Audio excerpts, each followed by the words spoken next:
Para dirigirlos, han elegido un nuevo alcalde, Jean Guiton. Este armador ya le había plantado cara de forma heroica a la flota real unos años antes.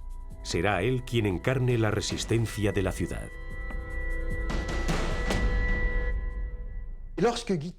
Dicen que cuando Guiton fue elegido alcalde, pronunció un discurso. Según cuenta la leyenda de La Rochelle, afirmó: «Si queréis que sea alcalde, seré alcalde. Pero al primero que hable de rendirse o de abrir las puertas, le sacaré el corazón con este puñal. Y si soy yo el que desfallece, cualquiera de vosotros tendrá el derecho de matarme». Y luego clavó el puñal en la mesa del consejo. Según la leyenda, el puñal se quedó en la mesa hasta el fin del asedio. Jean Guiton en el bando de La Rochelle, Richelieu en el bando del rey Luis XIII. Ambos tienen 42 años cuando comienza el asedio. Y los dos tienen un gran sentido del deber y de la estrategia. Todo vale en esta guerra.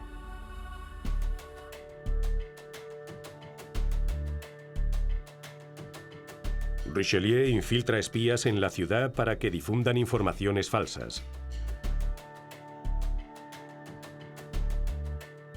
Por su parte, los habitantes de La Rochelle permanecen impertérritos. Todo ciudadano, ya sea comerciante o pescador, defiende lo que los hace fuertes: las fortificaciones. La Rochelle tenía una artillería formidable. Toda Europa lo sabía, verdaderamente buena. Y la mayoría de los ciudadanos estaban entrenados en el uso de cañones, mosquetes y demás armas de la época. Eso hacía de ellos un pueblo comerciante algo burgués, pero capaz de defenderse bien. Eran marineros que sabían defender bien su barco.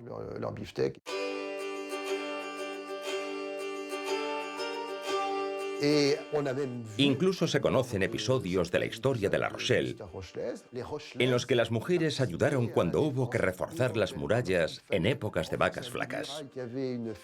Llenaban sus cestos de piedras, guijarros y tierra, y con ello reforzaban las partes que lo necesitaban. Los habitantes de La Rochelle cuentan con otra ventaja: su salida al Océano Atlántico. Como tenían acceso directo al mar, por más que las tropas del rey instalaran cañones, los barcos de La Rochelle conseguían pasar. Lo hacían por la noche y sin luna, pero entraban con provisiones y con munición. Ese asedio podía durar años.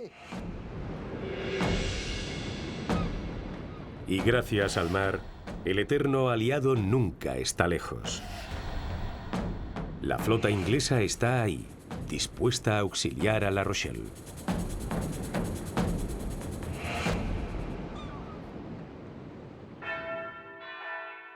El reino de Inglaterra tiene una buena razón para interesarse por esta ciudad. Comparten religión. En 1627, de sus 28.000 habitantes, 18.000 eran protestantes.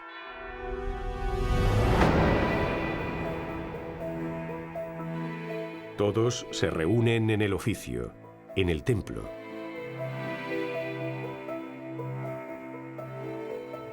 Los protestantes rezan para que su ciudad resista frente a la ira de Luis XIII.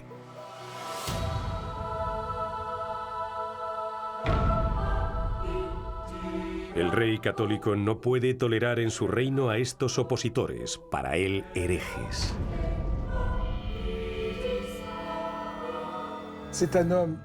Era un hombre extremadamente celoso de su autoridad, muy apegado al poder monárquico y con el único objetivo de restaurar el Estado.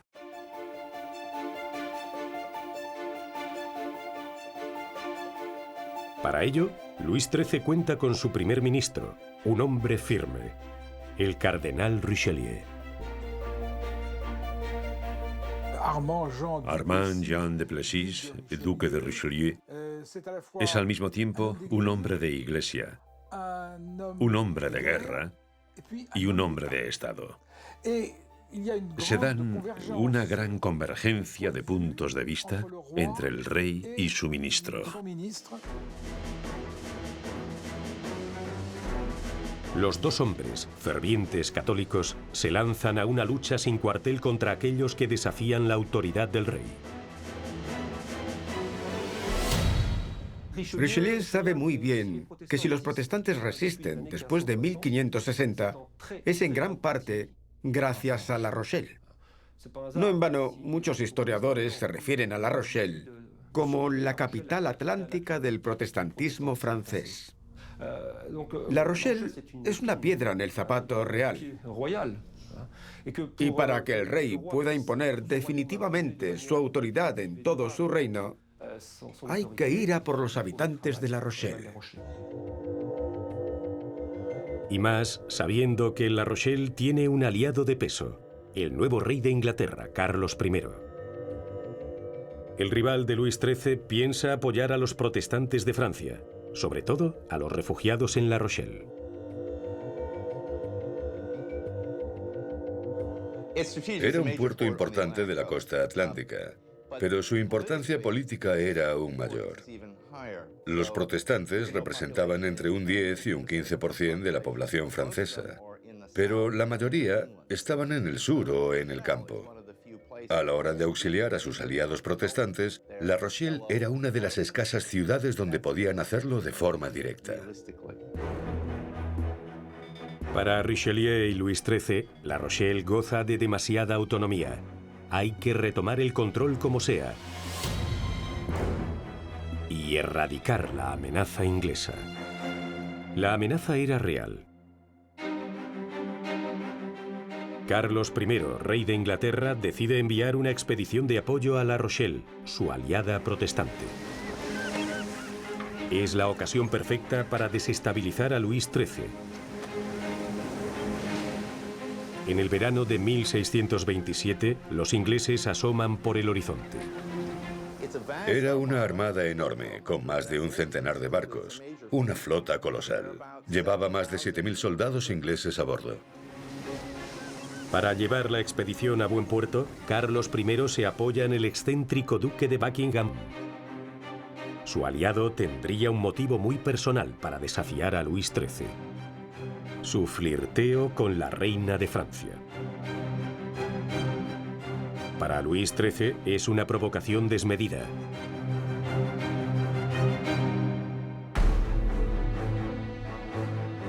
En la distancia se perfila un duelo entre soberanos, Luis XIII contra Carlos I, y entre dos potencias que nunca dejaron de odiarse.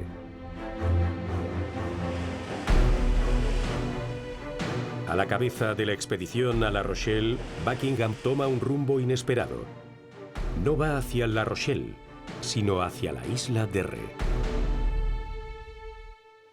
Yo creo que no era un error de estrategia. Buckingham sabía muy bien, porque tenía una amplia experiencia, que tenía que desembarcar en Ré para luego ir en auxilio de los ciudadanos de La Rochelle. La isla de Ré era un punto clave, porque era la entrada a La Rochelle. Quien dominara la isla de Ré controlaría la ruta de acceso marítimo a La Rochelle.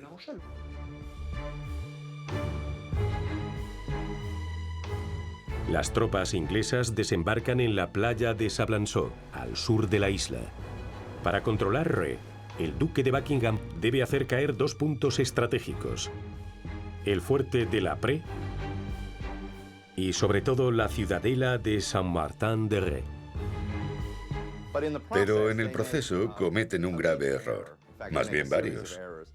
Pasan por delante de un pequeño fuerte que hay en el este de la isla, el fuerte de la Pré. Uno de sus comandantes le dice: hay que tomar ese fuerte antes de atacar la ciudadela. Pero Buckingham contesta: no, no, no, vamos directos a la ciudadela. Los ingleses quedan atrapados entre las dos fortificaciones de la isla de Ré. En el otoño de 1627 hay dos asedios a pocos kilómetros de distancia. En el mar, los ingleses rodean Saint-Martin-de-Ré. Y en tierra, los franceses sitian La Rochelle. En ambos casos, las fortificaciones llevan a sus asaltantes al desgaste.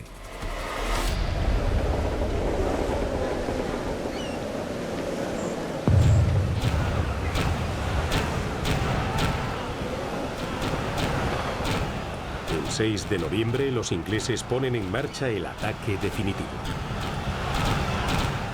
Al final, de alguna forma, era su última batalla. Sus escaleras eran cortas para la altura de los muros de Saint-Martin, así que tienen que retirarse. Y en ese momento aparecen los franceses y empiezan a matar a los ingleses que intentaban llegar a sus barcos. Fue una masacre.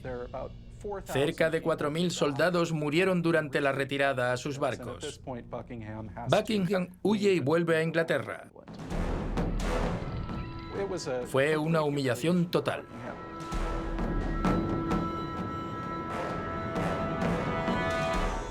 Pese a esta victoria, Richelieu no baja la guardia. Mientras La Rochelle tenga acceso por mar, Richelieu sabe que los ingleses pueden regresar.